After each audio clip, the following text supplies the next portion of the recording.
todos los mediadores, ya casi todos lo son. El caballo, el Sanchi Lucio y César el gran lobo. Sí.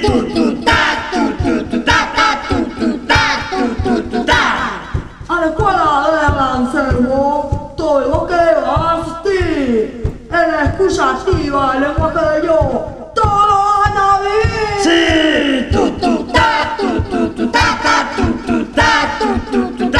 Y ahora con la pregunta, los pensamientos cambiarán. Si cambian las emociones, las peleas también se van.